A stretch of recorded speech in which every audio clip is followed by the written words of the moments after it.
What's going on, Soul Quest fam?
What's going on, Soul Quest family? God bless you and thank you for being here. I just want to make a quick announcement. We're about to get into our Soul Quest session 9, the soul's destiny. But I want to say to you, the Lord has pushed us, and really through the growth of this experience, to move towards a podcast that's going to delve into the issues of culture, the issues of what's trending in our time, as well as putting that in conversation with the Word of God.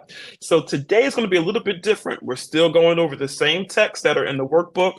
We're still talking about the theme of the soul's destiny, but we are putting it into the conversation of what's taking place in pop culture and culture at large. So thank you for being here. There are going to be some directives about how to continue the growing process with us post Soul Quest as we venture into this podcast. It doesn't have a name yet.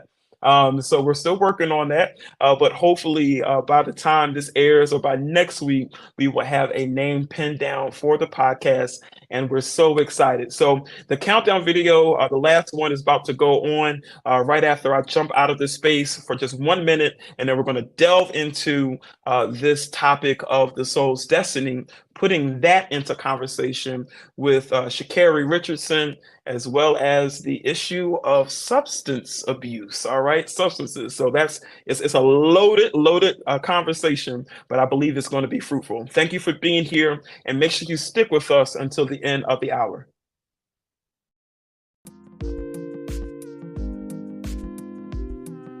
Welcome, everybody. This is Sean Tripline checking in. For those of us that are part of our Soul Quest community, we are doing the 9th session. And for those of us who are joining us for the first time for the podcast, this is the first episode of the podcast that does not have a name yet. All right. Yeah. And my brother Jalen Baker is here. Talk to us, Jalen. What's going on, y'all? It's good to be back, Triple Line. Thank you for having me. Yes, sir. Yes, sir. For those that do not know Jalen, he is a pastor. He is the assistant pastor at the Jacobswell Community Church in North Brunswick, New Jersey, and I am assistant pastor at the Bethlehem Baptist Church in Springhouse, Pennsylvania. And God has blessed me to serve in multiple capacities. And today we are so excited about this conversation. Mm, There is a title to this conversation that probably will catch somebody's attention. It's Yes, sir. entitled Sha'Carri, Weed, in Heaven. And Mm, so we've got some different mm, things that we're kind of mixing together in our time today. We mm, all know, if you've been following social media and the news, that Miss Richardson has done a fantastic job of representing the United States of America on the international stage, and she just won a global meet, winning a gold medal on Monday night, and it was very exciting to see her success. But not just the fact that she won. If you know anything about her story, you know that 2 years ago, she was also poised to do wonderful things in the 2020 Summer Olympics, which were held in mhm, 2021. But upon her being preparing for that particular Olympic meet, she tested positive for marijuana and then was suspended for the duration of that Olympic gathering. So she did not have an opportunity to join the U.S. team in that particular meet. So we mm. see that 2 years later, Miss Richardson is back and she is in action, and she came from behind and took the goal, represented for her country, represented for herself, and it was tremendous. Did you catch that, Jalen? What did you see in terms of that the news coverage on that particular meet? It was good. It was good. You know, Triple Line, if I may, I want to back up a little bit. So when we go back to 2 years ago, a part of the blowback from that story, if you remember, Trip, is that there was uproar around that because the reason why Sha'Carri smoked weed was Hmm. because she found out that her biological mother had died a week before. Yep. So she was coping and grieving with that death, and people were enraged because it became this thing of like, how can, particularly in this conversation, Black women grieve the deaths of their mothers in a very public way? And why can't the Olympics have, why can't they not have any empathy for this, right? Like, why is she being punished for doing something that some people will call that's very human, right? Obviously, the conversation around marijuana is very complex, it's very nuanced, right? But that was the uproar 2 years ago, and now we find ourselves here. And another interesting about that too, Trip Line, is that Sha'Carri took full responsibility, right? She was like, Yep. She "I did. messed She did. up, I broke the rules, I should be suspended. However, you don't have a right to tell me how I should cope." Right. So it Mm. was like a backhanded, accountability in that way, right? So I don't think she regretted anything, but she did take full responsibility. And it was really cool to see the sister come up and represent her country. And I would say, man, that I've loved, like, she showed a big level of maturity back then. And it's cool to see where that maturity has brought her till now, right? Like Yeah. Yeah. she worked out, she went in because when she came back about a year ago, bro, she was getting blasted. She was getting, like run out the gym or run off the track. She wasn't winning at all, right? So this has been like a real true comeback story. She didn't just come back beating people, she was still grieving, right? So it's been cool to see her grieve well, I guess you can say, and to really come back from where she was, man. It's been a really cool thing to see. Yeah, it's been really dope. And I was going to bring that up a little bit later, but I do think you're absolutely right to Interesting. just put that Mm, in the forefront right in the beginning. That, it's one thing, I think it's an exercise right here to say, someone was found with, marijuana cannabis in their system and just leaving it black and mm-hmm, white. And it's another mm-hmm. thing to look at the context Yeah. and understand the context. Now, that is really going to be our opportunity, in this conversation to engage what is happening both in the world, but then also how do we deepen ourselves to better understand that context to be more helpful in terms of processing that in a Mm. positive way. Yeah. So, for those that have been with us, and you've been a part of Soul Quest, and now we're Mhm. pivoting towards this podcast that does not have a name yet, but it will very soon. By the time this is out in the world, it will have a name. Um, when we think about the study that we've been having on the soul, Mhm. in the first session of that study, we number one defined the soul as the inner life. We just defined the Mhm. soul as our essential selves, everything else. But there's one particular text that I think I want to just jump right in from the first session that I think is really relevant as we think about Sha'Carri and what took place in her case. Now, that is going to be Matthew chapter 16, verse 26. Here it is. Mhm. For what will it profit them if they gain the whole world but forfeit their life? Or what will they give in return for their life? This is Synoptic Mhm. Gospel. Mark chapter 8, verse 36 also has a portion of this. It says, for what will it profit them to gain the whole world and forfeit their life? Now, of course, the KJV and other versions say the soul. Now, Mm. the reason why I think that this is really relevant to the case of Sha'Carri Richardson is because she's someone that has gained this level of celebrity. She's Mhm. someone that has gained the international media's attention, right? She's someone that sits in a very different situation than the rest of us. Plenty of folks have done marijuana, all right? Plenty, Just to say plenty, that, plenty. whether you're a Christian or not, whether you're one political party or not, whether you're one demographic, one generation, there's a lot of people smoking weed, a lot of people ingesting Mhm. marijuana. It is not something that's new. In the state of Pennsylvania, where I am, in the state of New Jersey, where you are, it is legal Mhm. under certain circumstances. So, Mhm. but we could just get that elephant, address that elephant right from the beginning, right? Sure. And different people have different takes on that. It is Mm. not my goal in this space, and I don't think it's yours either, to say whether it's right or wrong from a spiritual Mhm. perspective or not. Today, I think the focus is really wrestling with the context, and you've already opened us up to that, Jay, when you Mm. said that she was not merely smoking marijuana or ingesting marijuana in some way, but she was coping with the Mhm. loss of her mother, Yeah.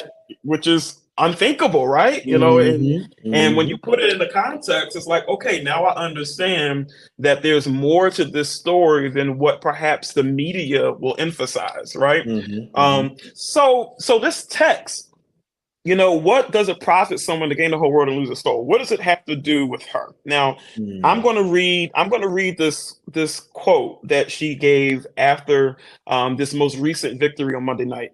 This is what she says. I'm not worried about the world anymore. I've seen the world be my friend. I've seen the world turn on me. Hmm. At the end of the day, I've always been with me. God has always been with me. So being on this scale now, it's my time, she said. Hmm.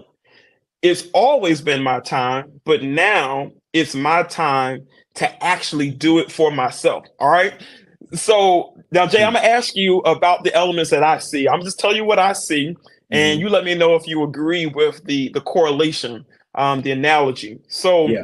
Yeah. Yeah. when we look at Matthew, of course, we see the issue of worldly gain. We see the results of worldly pursuit. What does it profit a man to gain the whole world but lose your life or your soul? Mhm. Now, Mhm. what I see is she's saying, I'm not worried about the world, meaning that she's gained that attention. She's gained that level of prominence. She's gained that level of status. And then she says, I've seen the world turn on me. So she's Mm. added a new element to this conversation. I've gained the world, her version Mhm. of gaining the world, and I've also lost it at the same time, right? Wow. Wow. You Wow. know? And then she says, at the end of the day, she says, now it's my time to do it for myself. Now there's this move from the vastness of the world to the problems that she's had on that stage. Now she's recentering herself and focusing on what her goals mean to her as an individual. And I think that when I hear that, I can hear many of the same elements from those texts that really show that are pointing us to the fact that, you know, you may have desires to grow, you may have desires to grow to a certain level in your career, in your life, in your sport, in your vocation, Mhm. and your talent, whatever Mhm. else, and you may get there and it may not be what you actually thought it would be, or it may Yeah. bring new problems that you never thought that you would have, and the Mhm. issue, of course, remains internal. What do you see, Yeah. brother? What do you see? You know what I see, Trip? I think those are all great points. But when I think about this story with Sha'Carri Richardson, I go back to that beginning, bro, because what I really see is when she lost her mom, which is obviously extraordinarily sad, right? Um, what I saw her do in that moment was turn to a worldly thing to Hmm. escape from what she was going through, Yep, right? yep, And yep, I yep. think, and I think what we all struggle with as human beings, Christian or non-Christian, is when life backs us into a corner, when life hits us, right? What is our first initial response to that situation, right? And we've all had that response of turning to something worldly that's going to give us that temporary satisfaction, that temporary desire. And what we saw in Sha'Carri in this situation, right? When she turned to that thing, it cost her something, right? It cost her something that she had been working toward her entire life, right? Mm, So it's a little ironic to me in some ways, right? Because it's like she said that the world turned on her, right? But the very thing that she turned to something that was worldly to help her escape, right? mm, And when she made that turn to something worldly, right, the world that she turned to ended up turning on her, right? And I think that when we do those kind of things, right, like when we don't center, right, our spiritual souls and trying to really and trying to really escape, right? Like when we don't say, Lord, when we don't say, okay, so how can I center my soul and nurturing it and satisfying it and nourishing it, right? In this moment of tragedy or in this moment of deep grief, how can I take care of my soul right now rather than taking care of my flesh right now? Right. I think mm. those were the options she was presented with. It's an option that we're all presented with. And more and we're being 100% honest. All of us have chosen that flesh. All of us have chosen that temporary satisfaction. Sha'Carri Right. did, right? And it cost her, right? In a very deeply worldly sense. And that's something that I'm thinking about when I turn to this text. Like, what profit will it gain you, right? To gain the world, even in that moment, right? You're gonna gain the world's definition of pleasure by smoking this weed. What will that gain you in the long run? Truly, what will that gain you in the long run? And I think that's what I think about when I think about how she's reading that. It's really interesting. Yeah, so without getting into, you know, too much as it pertains to cannabis, weed, marijuana, whatever you want to call it, Whatever you want to with call whatever, but without getting too deep into it, you know, it is unfortunate that, you know, you made a statement that we all have been in that situation, you it. know. Yeah, yeah. And if you want to look at it from the spiritual lens of Jesus replacements, that's what one term that my youth pastor said, you know, when I Mhm. was growing up, Jesus replacements. Um, when we think about that issue, for me, it's unfortunate that it really comes down to how you see the replacement, you know, Mm. because, you know, the world turning on her the way that she feels it and sees it is based off of people just disagree with, and I would say, you know, is it that people disagreed for the most part? Was the backlash because she smoked the weed or ingested the weed, or was the backlash because of the moment that she found herself in? You know, was it because she went to that, you know, coping mechanism, which having a coping mechanism in a situation completely understandable from a human point Mhm. of view, Mhm. but really a lot of people seeing right past all of that context really have the position of judge because you got the 2020 Summer Olympics that you're about to compete in. You've Mm-hmm. got, all of this. You get the world is your oyster, right? Yeah, yeah. And because of that reality, it became problematic to see her go through that with so much at stake. Now, if I were to kind of push this a little bit forward, because I think we could spend time there. If I were to push this forward, I want to say that it really does make me to question the way that I see those worldly gains that you kind of mentioned, the Mm. way that I see Hmm. the vision of success, because it really shows that you can be someone with all that going on, and life can happen at any moment. You can Mm-hmm. be someone at the brink of major success. You could be someone that has experienced major success, and that does not change the reality that life is hard. And if you don't have anything that is centering you, anything Mm-hmm. that is stabilizing you, it doesn't matter who you are. When life happens and life is going life, when that Mm-hmm. happens, what is your foundation, and how do you get Mm-hmm. through that? Do you have the people around you that Yeah. can speak to you in a positive way, people that can speak to you in a spiritual way, people that Mm-hmm. can give you fortification, in life's hard seasons, so that's something that I think that when we think about celebrities, we just think that, oh, if I had that, I'd be all right. Oh, if I achieved that, I'll be all right. No, life seems to be very similar to the rest of us broke people. Yeah, that's right. That's right. That's right. That's right. It makes you think about Simone Biles, right? And her Mm, last Olympic run. So obviously, she ended up dropping out of the Olympics because she was just having mental health struggles, right? Which is really, really deep. And I think in these situations, what Simone Biles represented to me in that moment was she prioritized her mental health over her over any mm, worldly gain, right?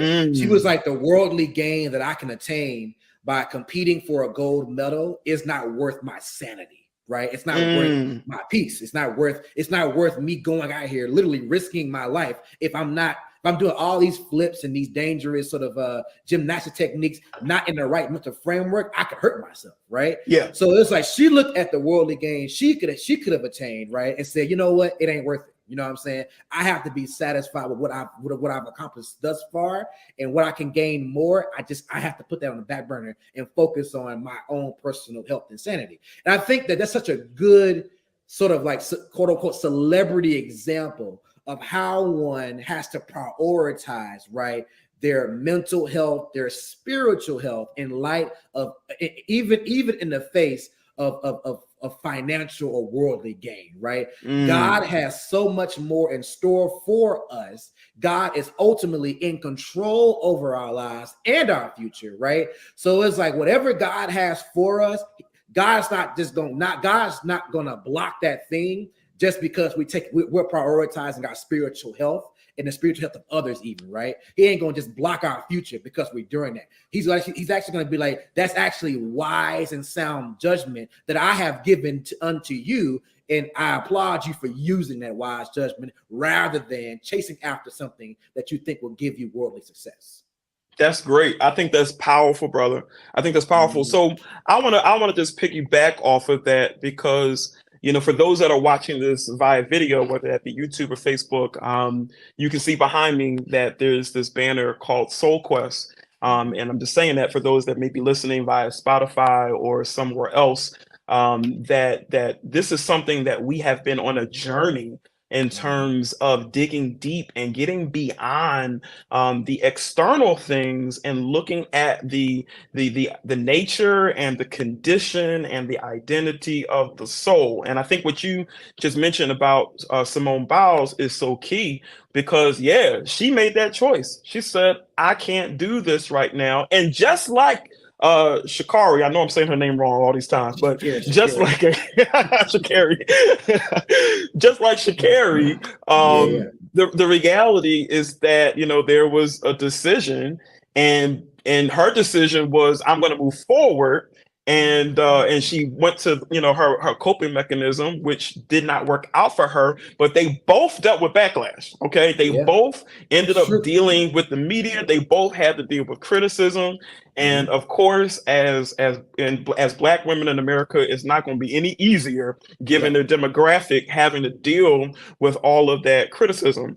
yeah. So in some ways, you could see Simone's decision as a type of soul quest and as a type of Mhm. understanding that I need to take care of my inner life, my inner being, my inner self. Mhm. I need to take care of my Mhm. mental health and wellness before I, continue this competition piece. Now, Mhm. also, Simone is to be commended. They both had options and they both dealt with criticism, but Mhm. Simone must be commended. I didn't know we were going to talk about her today, but here we are.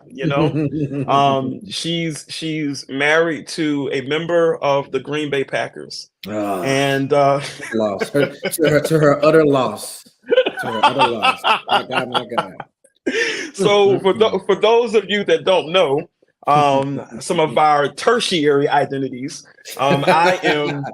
I am a devout Green Bay Packer fan. All right. Mm. If Lord willing, I will be in Chicago on week 1. I pray My for God, my God. the beginning of the season. Now, Jalen is a Cowboys fan. We them boys. We So them so boys. oh.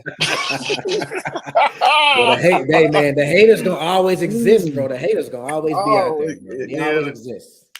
The minute you give us something to hate, we will do it. But Oh my until then, God, that'll until preach, then. that'll preach right there. So, but no, seriously, Yeah, yeah. she is to be commended for Mhm. making that decision despite of the backlash. Now, let's say as we think about our own lives, we Mhm. may not always have as many options. Mm. Um, I was actually I was actually watching today. I think it was on Snapchat. I was watching a little clip about Diggy Simmons, and what came up was it was basically saying like, what happened to Diggy Simmons? He came out with an album all these years ago. He came out with another one in 2018, I think it was. We haven't really heard from him. Why isn't he making music? And for those that don't know, Diggy Simmons, he's the son of Rev Run, member of Run DMC, as well as the nephew of Russell Simmons, who founded the very successful Def Jam Records, right? And basically, the reason that was given for why he hasn't pursued a career in hip hop, despite something that he has desired, is because he did not want to deal with the backlash of people saying that, oh, you're only successful because of your genetics. You're only successful because you got a leg up on everybody else. Mm. And the video pretty much outlined his journey and how he's wrestled with people criticizing him. And it ain't stopped other artists who didn't have that rough upbringing. It didn't stop a lot of folks. It didn't stop Drake, and look at Mm. him. But for Diggy, it did affect him and it has slowed his movement towards putting out music. The reason why I bring that up Mhm. is because the conclusion of the video was perhaps his upbringing and perhaps his family is not merely the reason that he has success, but perhaps is the reason he has not had success in hip hop. Wow. And what they were Mm. arguing was that if he were not a Simmons, then he would not have the luxury of putting his career on the back burner, at least his music career on the back burner. The rest of us, if we identify as musicians, we're gonna continue to put out songs regardless of what y'all say, regardless of your criticism, regardless of how you frame me, Mm. that's not gonna stop me from putting out music. But it actually did. So they tried to make the argument that perhaps, in some ways, in a reverse psychological way, that his family upbringing and his connections actually has hindered him from being able to step out and do, what he has in his heart, to do.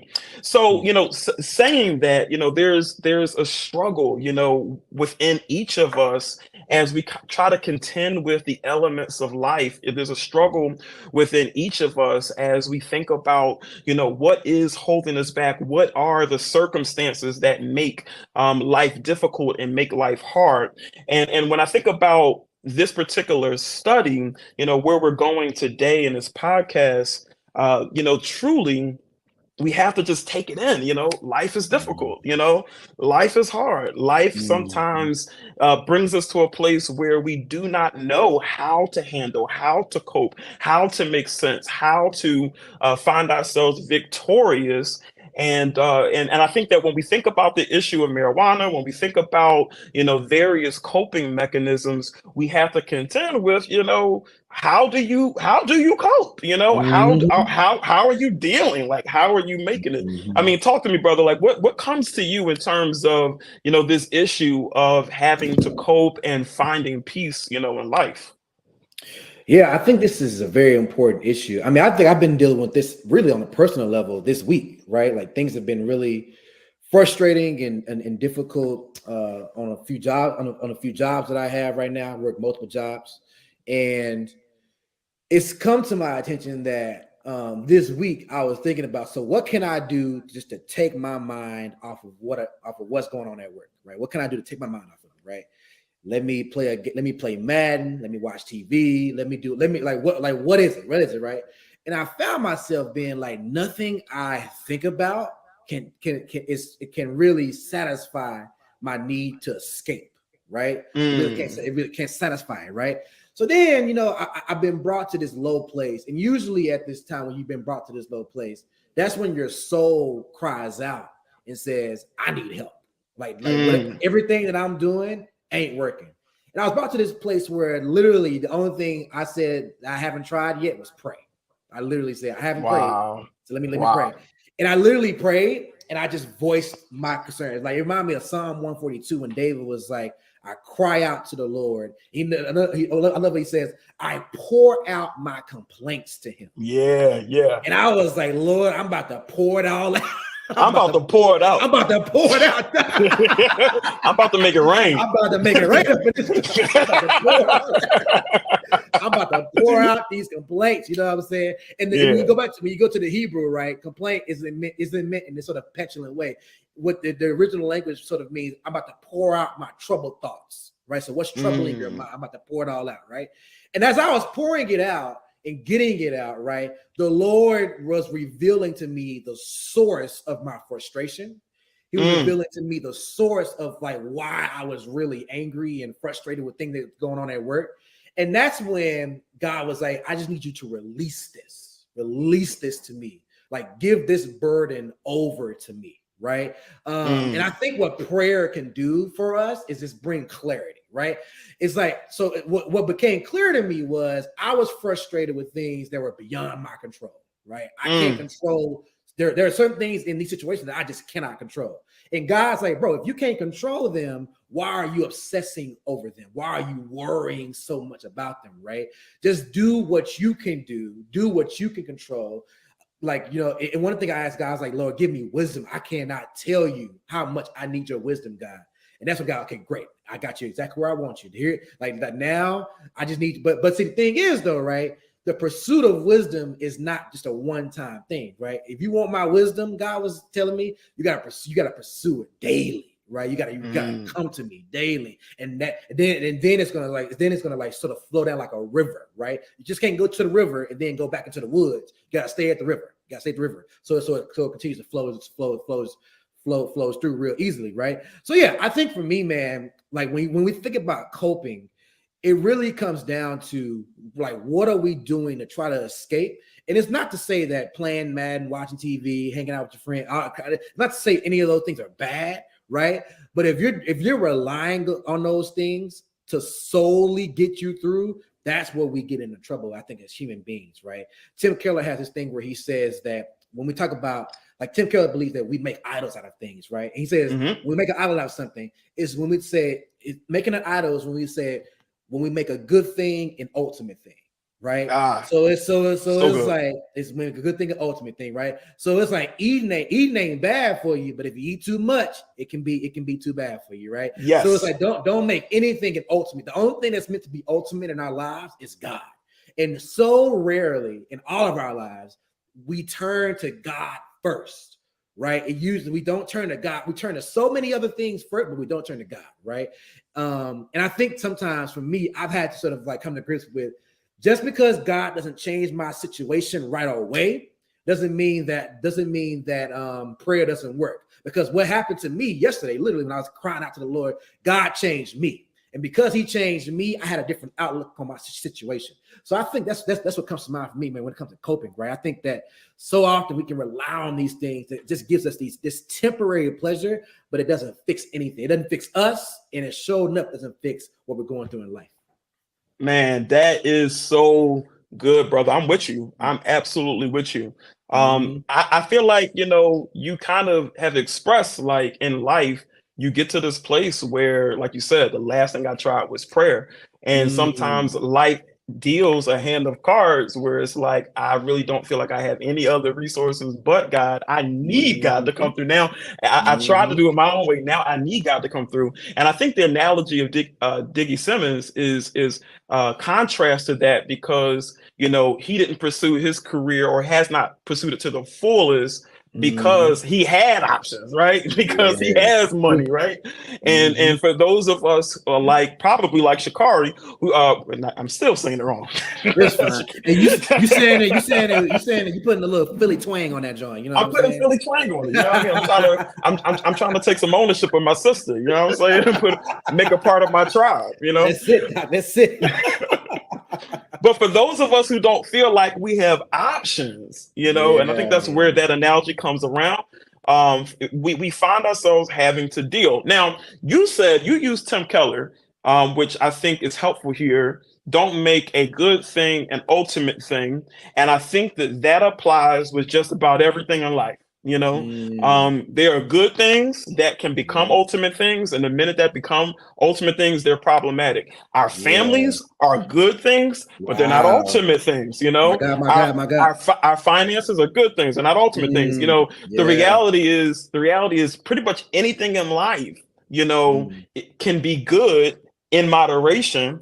Yeah. And there's some things that are never good, right? But there are Mm. many things, and most things in life are can be good within a particular context and with Mm-hmm. a particular amount of usage that if not kept in its place, can become a problem. Now let's talk about marijuana. Let's Okay. talk about let's talk Good. about Sha'Carri. And girl, I'm trying to get your name right. All right, I'm trying my hardest. You let's good, bro. talk You about good. let's talk about her because when we think about this issue of cannabis, Mm-hmm. there are some people that would argue that yeah, the good is medicinal use of cannabis, Mm-hmm. and the ultimate is the recreational use, which that has a tendency to evolve into a lifestyle. And Mm. I was having a conversation with another pastor on Facebook actually earlier this morning, and we were talking about this particular issue. People talking about it Mm. online, and he basically was saying, I'm not talking about medicinal use. I'm talking about the potheads, Mm. and I want to kind of talk about that because for me, Mm-hmm. saying that it's medicinal versus recreational, if you're at the place where that's where you draw the line, I think even on the recreational side, even though that very well may be wrong, there's still a context to deal with. Just like you stopped me in my tracks earlier, was like, hey, let's not bring up the weed without bringing up she lost her mom, right? Mm-hmm. There's always a context, I want to argue that even in the recreational usage of marijuana, the recreational usage of alcohol, the recreational usage of Madden, Mm-hmm. 2023, the recreational use of anything you go Mm-hmm. to, Mm-hmm. for support or escapism, Mm-hmm. there is something to be said about that. Now, here's my take on recreation. This is my take. I'm Okay. describing recreation as a pursuit of an altered reality that is inherently situated in dissatisfaction. Now, Woo! so what I mean by that, brother, Mm. is that we pull and we are going after things, and your thing may not be cannabis, your thing may not be marijuana, Yeah, bro. but we Repeat all. that definition again. Say it one more time for the folks outside. Say it one more I time. got you. I got you. I mean, Yeah. let me say with my chest, like Yeah. Kevin Say it Hart. with your chest, dog. Um, a pursuit of an Mm-hmm. altered reality that is inherently situated in dissatisfaction. Okay. So I'm not just speaking to acute situations. I'm not just speaking to the thing that Sha'Carri went through dealing with her moms, losing her moms. But I'm also speaking to just a dissatisfaction about life in general. And some of Mm-hmm. us are just generally bored with life. Some of us are dissatisfied with life. Some of Mm-hmm. us do not have a sense of joy in life, and Mm-hmm. we're reaching to things, all kinds of things, so that we can fill that hole or that lack of satisfaction that we have in life. Now, in that space, a lot of people would call that recreation. In Mm-hmm. that space, a lot of people would call that you're just doing this because you want to do it. And I think that there may be some truth to that, but there's something beneath that that I think really speaks to how we see ourselves and how we see ourselves surviving versus thriving Mm-hmm. in our context and in our world. So Mm. what do you, before I go too far, what are you thinking about that? What do you think? What does context play into this issue? I love it so much. I love it so much. You know, it makes me think of another Keller thing. Thinking about idols. Keller is going to say, right, that we were all created for single-minded allegiance, right? Mm, Which means that our hearts and minds were not created to worship multiple things, right? Our ultimate means of satisfaction was only meant to be provided by our creator and by our savior, by our sustainer and by our redeemer, right? At the moment we go outside of that bounds, that's where we're going to get into that dissatisfaction that you're talking about, right? And I love that so much too, because I think one of the fundamental questions of the gospels and the ministry of Jesus, right, is I think Jesus is going to ask us all the question fundamentally, are you satisfied? mm, Are you satisfied? Right. Next question I think he would be is whatever your answer is, what is your definition of satisfaction? Right. What is mm. your definition of satisfaction? Right.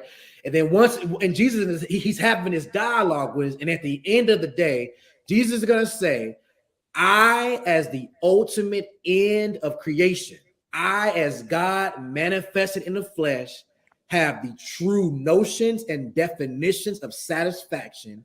And if you follow my teachings and my way, I promise you, you will ultimately be satisfied.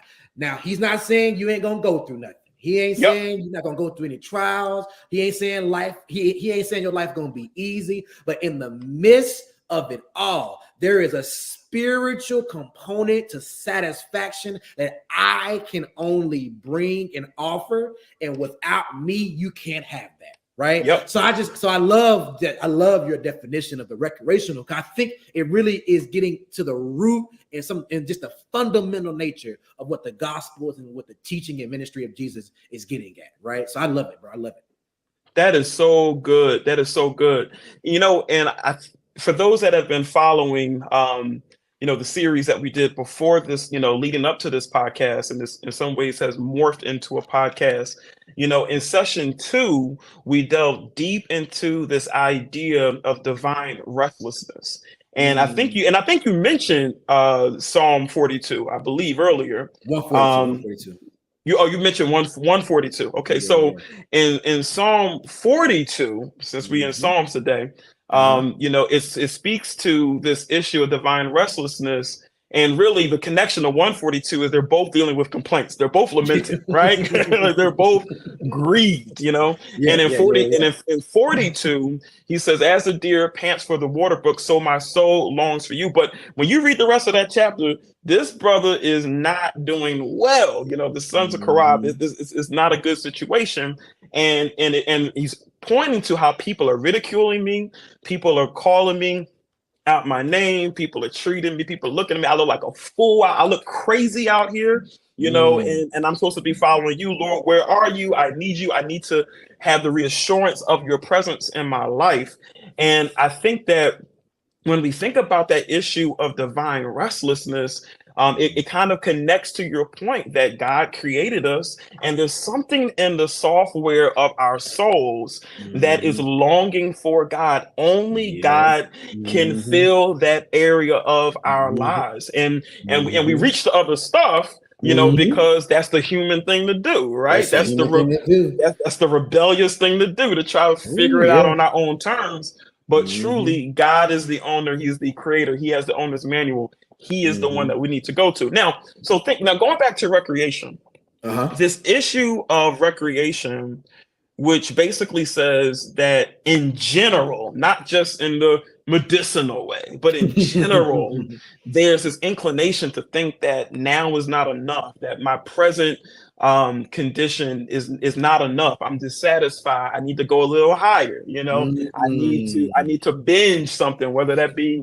Netflix or whether that Mhm. be Popeyes. You know what I mean? Like I need. The only reason And I've laughed is because I've been there, Doc. oh, I, you know what? I ain't gonna tell too much of my business. You know what I mean? I is Hey, a you know what? pastor. I'm, You I'm, know, a, I'm, a, I'm, hey, I'm a pastor, but I'm also a confessional Christian.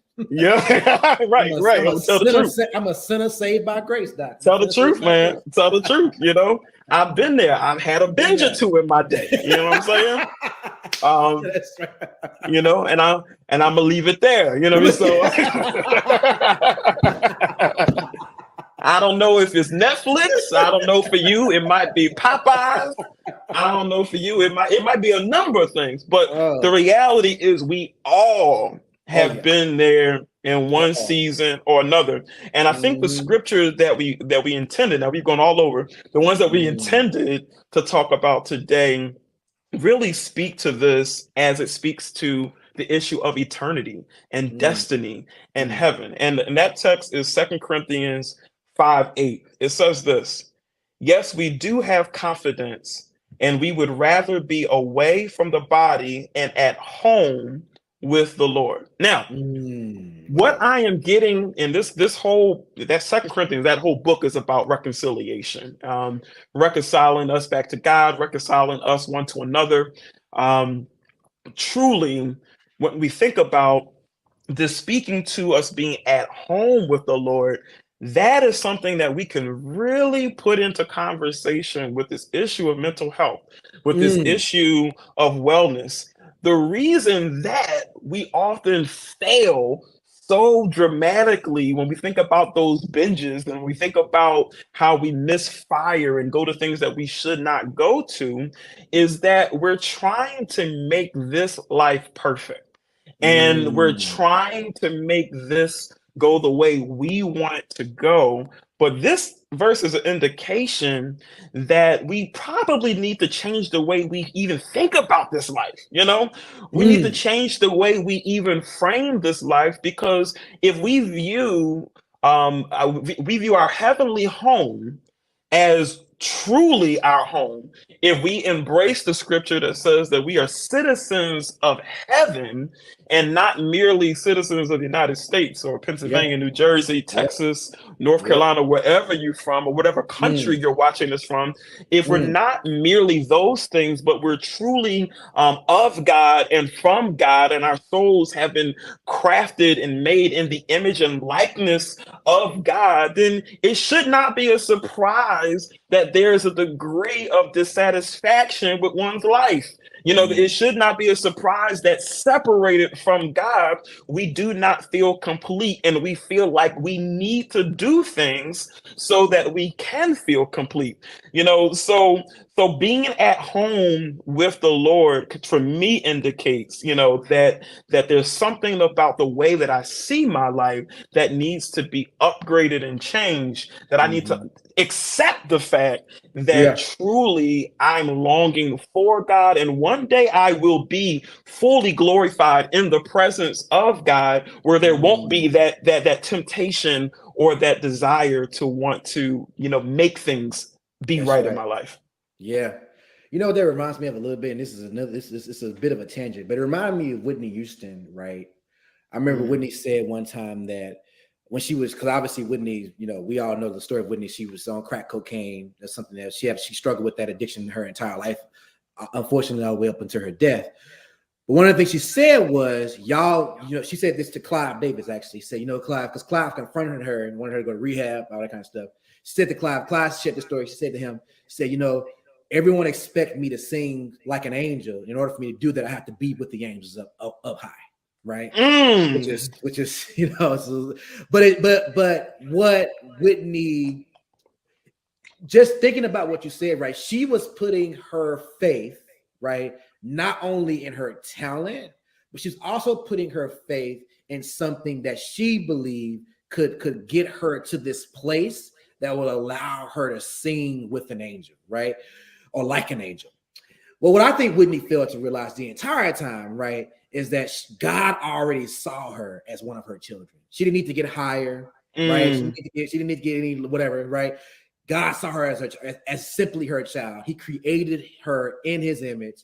She was the Imago Dei, right? But she felt like, right, in order to be accepted by the world, she had to achieve this highness, right? This another level of reality, right? To your point, that was deeply rooted, to your earlier point, in dissatisfaction, right? Because the thing about trying to get that high all the time is that you always are chasing. You're chasing it all the time, right?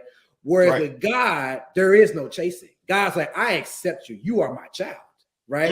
There is nothing that can change your status in my kingdom, right? In fact, I am the one who won your citizenship. I did all the work, right? Yeah. I became flesh. I became human. I died for your sins. I rose from the dead, right? I achieved your freedom.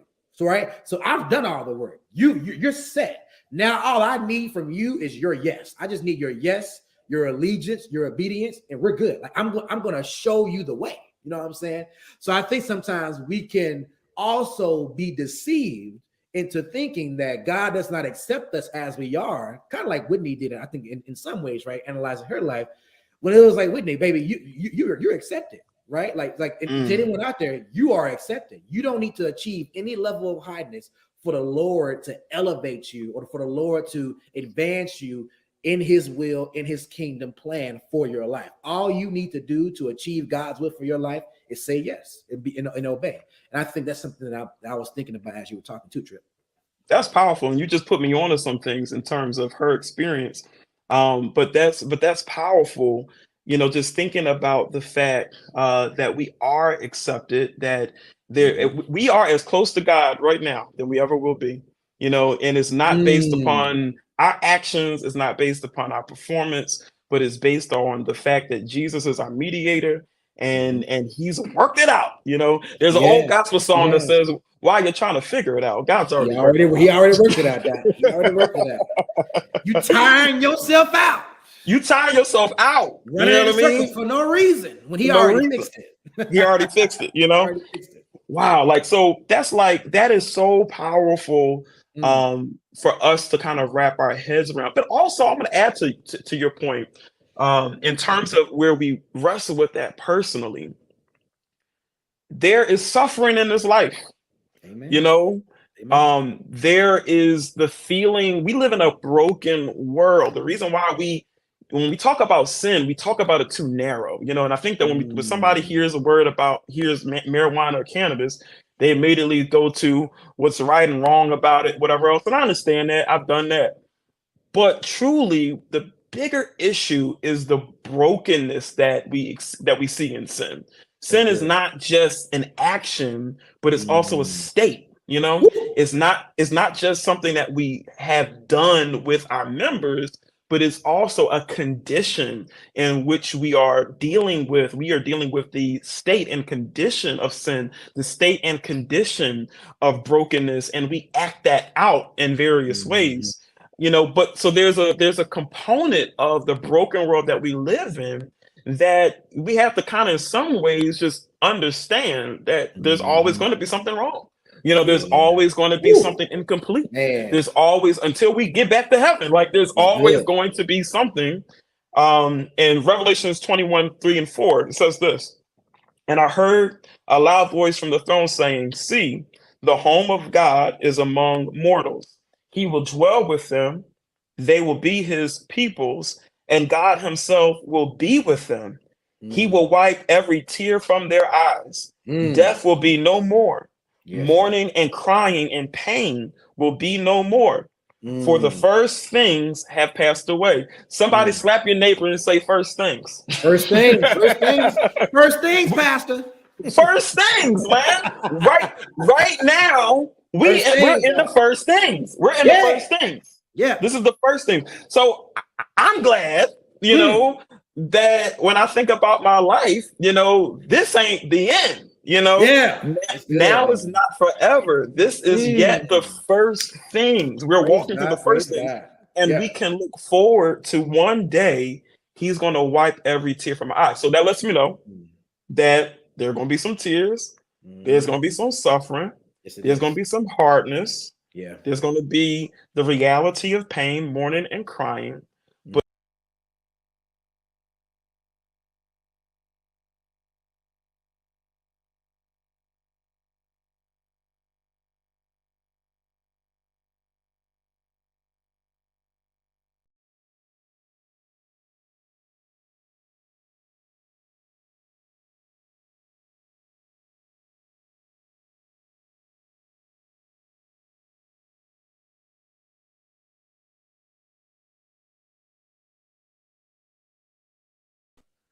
yes, we.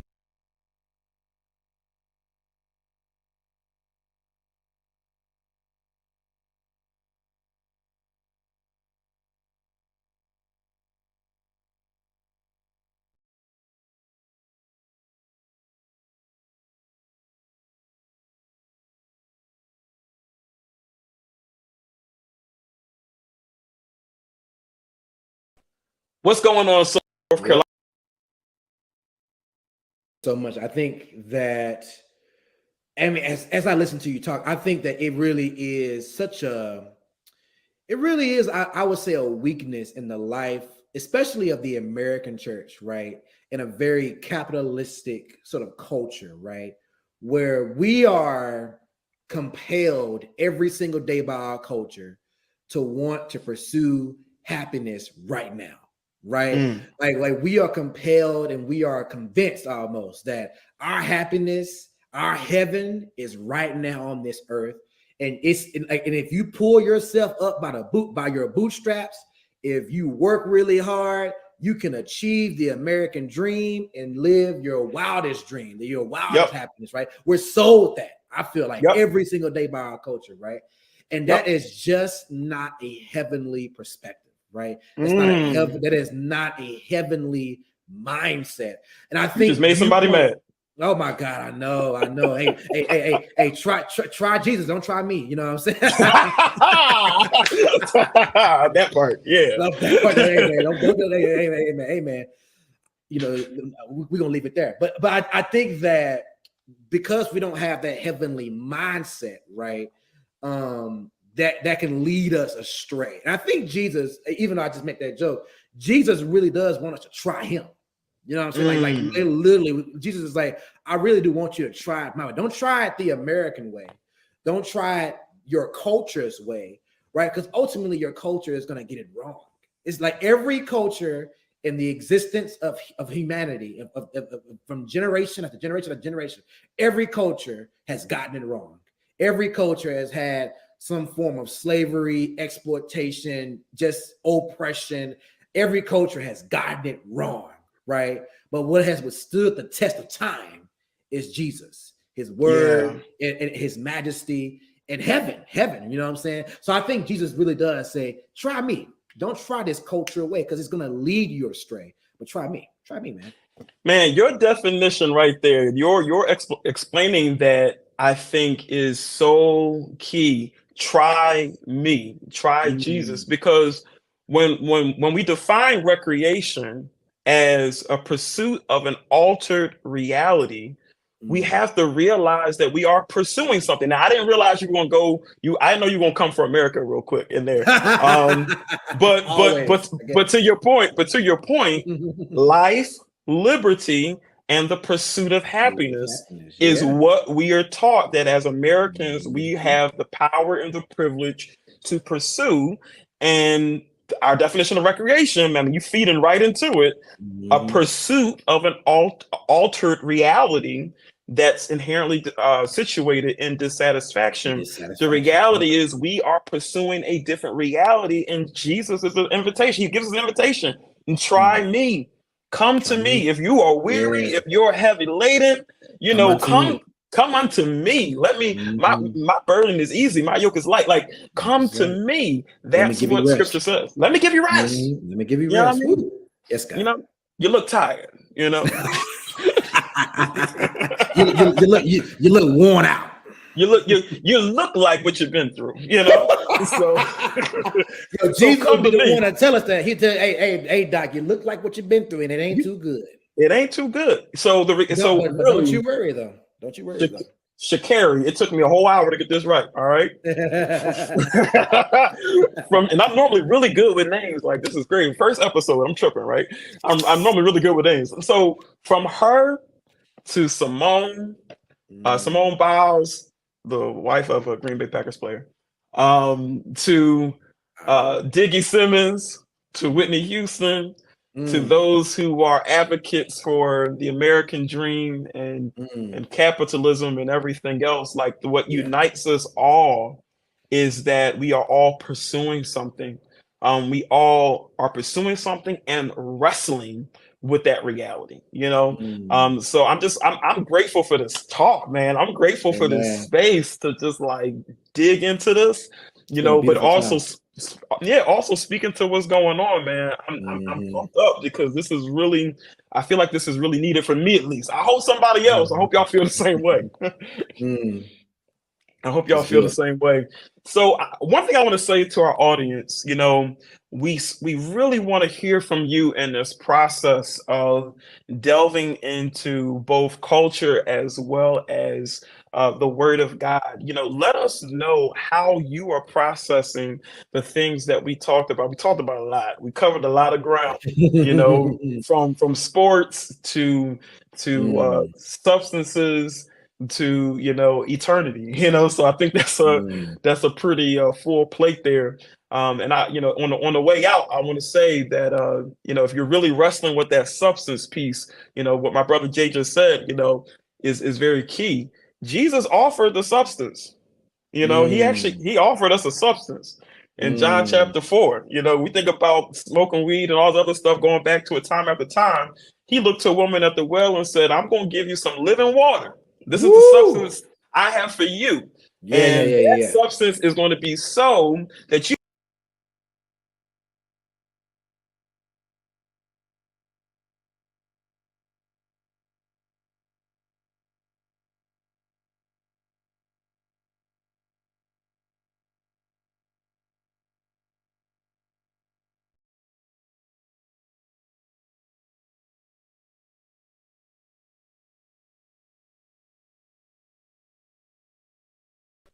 what's going on?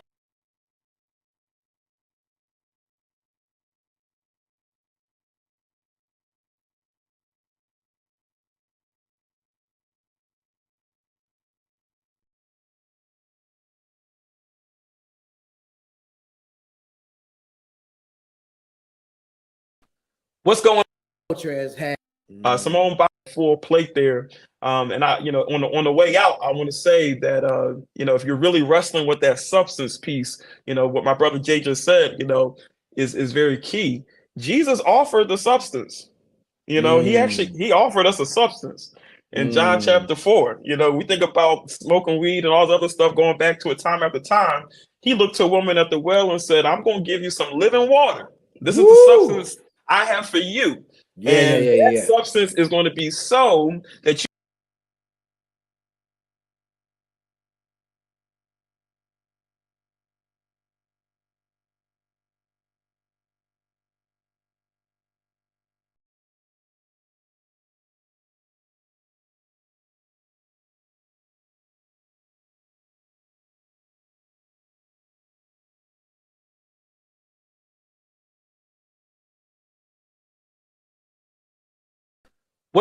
It really Process. Come said. see a man. All right, so we need a call to action. The call to action is if Mm. you're listening to this podcast, you need to tell somebody, come see a man. All right. I'm And saying, after man. Yeah, yeah, after yeah. you do that, after we name this podcast, you let them folks come see this podcast. All right. That's it, Doc. That's it, Doc. Yes, sir. You Subscribe know to what I mean? this joint. Subscribe. Right. Subscribe. Make sure you like this video. Follow. Yes, sir. Make Yes, sure sir. you share this video. Make sure Mm. you follow us. Follow us on YouTube. Follow us on Spotify.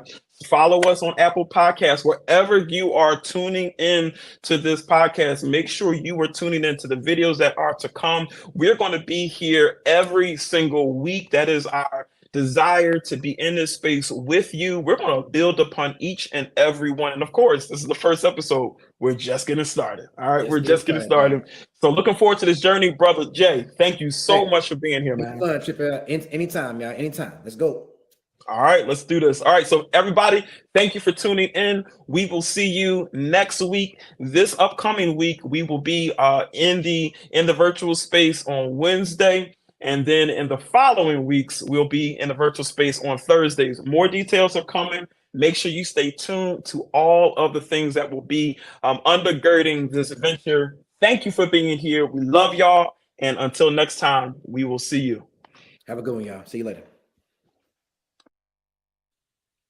Soul Quest family, that concludes this experience today, but I did not want to hop off without going back to our workbook. Our workbook is how we are tracking our progress going through this series. And these last 2 weeks, we're still going to be in this workbook. Question number 1, reflect on John 3:16. We didn't talk about it explicitly in our conversation, but it is something that is very relevant as we think about eternal life. How does the promise of eternal life impact your understanding of your soul's destiny? Question number 2, read 2 Corinthians 5:8. What does it mean to be absent from the body and present with the Lord? How does this truth shape your perspective of your soul's destiny? And then finally, question number 3, meditate on Revelation 21:3 and 4. How does a description of a new heaven and a new earth bring comfort and hope regarding your soul's eternal destiny? I am so excited to reflect upon this. I'm going to make some time to make sure that I'm reflecting upon this, and I pray that you do the same as well. Because you were here for Soul Quest, you already have a heads up. You already have a head start on what we're going to be looking at this Movement Monday. Monday night, we have our fellowship at 5:30. The doors open.